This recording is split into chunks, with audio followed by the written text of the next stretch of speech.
All right, everybody, what is going on? Good late morning. Hope you guys are doing well. Obviously, getting closer and closer, just a couple days away from Conference Championship Sunday. Very excited to see what this team has for us. But before we get there, we've got some accolades to celebrate. We've got some big accolades here. This is not an official accolade by the Associated Press. And by the way, that should change. The Associated Press should absolutely add a category for this. But for the moment, there are a couple of lesser sources that do this, but those lesser sources have come to what I think is the only logical conclusion, and that is giving John Schneider a pretty big award. They have named him the Pro Football Writers of America, who are one of the bigger publications that does this, have named John Schneider Executive of the Year, the first time John Schneider has won this award. So if you're into the PFWA, then John Schneider is the guy. All right, guys, before we go any further into this video, let's take a minute so I can tell you about my friends over at Sleeper. If you're not using Sleeper this year for daily fantasy, then you are missing out. Download the app and get ready to have more fun with sports this year. Make all kinds of picks on over-unders. Get on over there. Football, baseball, basketball, hockey, whatever your sports fancy is. I've got some picks going for this week, the conference championship games. I got the over on Cooper Kupp, 30.5 receiving yards. I got Ken Walker scoring an anytime touchdown. I got Mevis over on the Rams kicking at least 2 field goals. And I got Drake May with the under on 227 passing yards. So get on over to Sleeper, use promo code SBN, that is SBN, to get a 100% match on your first deposit up to $100 and go have more fun with sports this year. Now, there is one other major publication that does Executive of the Year, which I'm familiar with, which is the Sporting News. They do their own Executive of the Year, and they have done it for quite some time. So this is the one that I'm more familiar with. As of right now, if you go to the Wikipedia page for the Executive of the Year for the Sporting News, they do have John Schneider listed as the winner for this year, but I can't find anything from the Sporting News itself that says that Schneider's the winner. So I think what happened is somebody saw that PFWA did it and then edited the Wikipedia page thinking that they were one and the same. And to my knowledge, they're not. But I will say that Schneider should win it from anybody. So I expect that John Schneider will win Executive of the Year from these guys as well. So for whatever it's worth, I don't know if this is official yet, but this is, and that's pretty darn sweet. Um, I've made a whole video talking about why John Schneider should be Executive of the Year. I think it's a no-brainer. I think it's kind of obvious at this point. I don't know who else you would give it to. Maybe the New England guy. I can't remember his name off the top of my head, but maybe him, right? Other than that, though, this is kind of a blowout in my mind because not only did John Schneider have an incredible year as executive of the Seahawks in 2025, but he did it by doing a lot of unconventional things and a lot of things that a lot of people were split on. The Sam Darnold contract, I don't think very many people were positive that Sam Darnold was going to be a franchise quarterback. And it has worked out really well, and he has one of the better quarterbacks in the league on a bargain contract. You have things like the DK Metcalf trade. That was something that, look, we haven't gotten a lot out of the trade yet because we only got the second round pick, and so far, I mean, basically we used the second round pick on Elijah Arroyo, or we used it on 70% of Nick Emanwari. So it kind of depends on how you look at it. But either way, even if we don't get a lot out of that draft pick, that trade looks like it's pretty darn good. Same with the Geno Smith trade. Wasn't sure that was going to work out. Wasn't sure that was the right move. I was not particularly positive about it.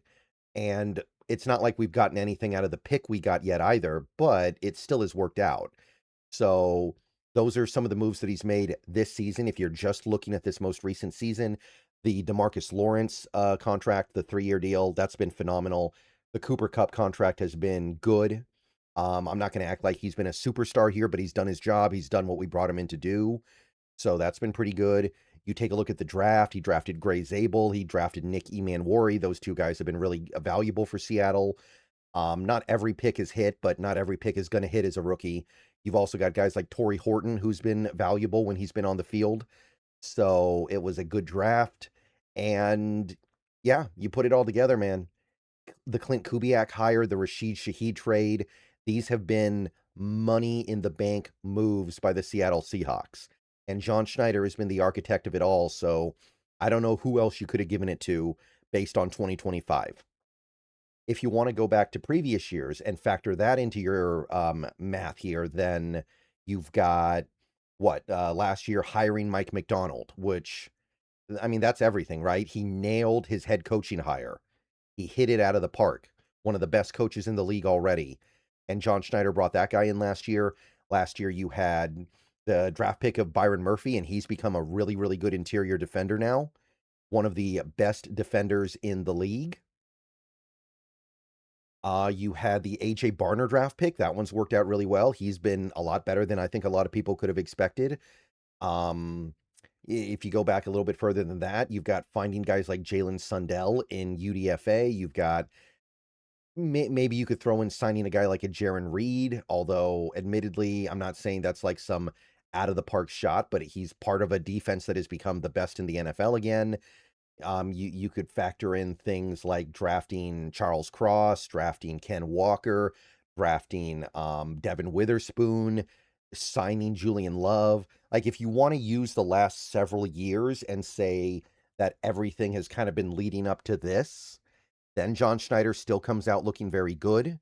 So however you want to, however you choose to consider where John Schneider is right now as a general manager, he has done a phenomenal job. Yeah, he misses every now and then, like Marquez Valdes-Scantling. That was a big miss. We ended up giving Valdes-Scantling a lot of money to not do anything for us, but we move on quickly, and then we go out there and get a Rashid Shaheed, who's been everything that we probably were hoping that Valdes-Scantling could be. So I don't know what else to really say. This was a no doubt about it executive of the year, and he deserves it. John Schneider definitely deserves it. He's proven that he can step out from the shadow of Pete Carroll and do a great job as general manager. And he's proven that he can do some of the things that we weren't sure if he could do based on his career when he was connected with Carroll. So really, really cool stuff. Again, I don't think the Sporting News has actually given him the award yet, but if they haven't, then I'm sure they will. I'm going to say it again. Who else are you giving it to? Are you giving it to, like I said, the guy in New England whose name escapes me? That's the only guy. Excuse me. That's the only guy that makes any sense to me whatsoever. Um, could you give it to shoot? I should know the name of the guy in Denver. I really should know the name of the guy in Denver because we're the team that fleeced him a couple years ago, but maybe him. Yeah, George Patton. I guess that would be kind of interesting because he's built a really good team with a ton of dead money going to Russell Wilson. But John Schneider's done that too, right? John Schneider's got a ton of dead money for Geno Smith and DK Metcalf. And I think one or two other guys as well we're still eating dead money on. And look what he's built. So, yeah, no doubt about it, but congratulations, John Schneider. You deserve it. And I wasn't sure where this was going to go. I said it last year. I made a video about this time last year, maybe a couple weeks older than that, but I said I didn't think John Schneider should be let go, but I thought it was a defensible position to have. And certainly it's not defensible now. All right, see you guys later. Go Hawks. Everybody have a good rest of your day, and more videos coming soon.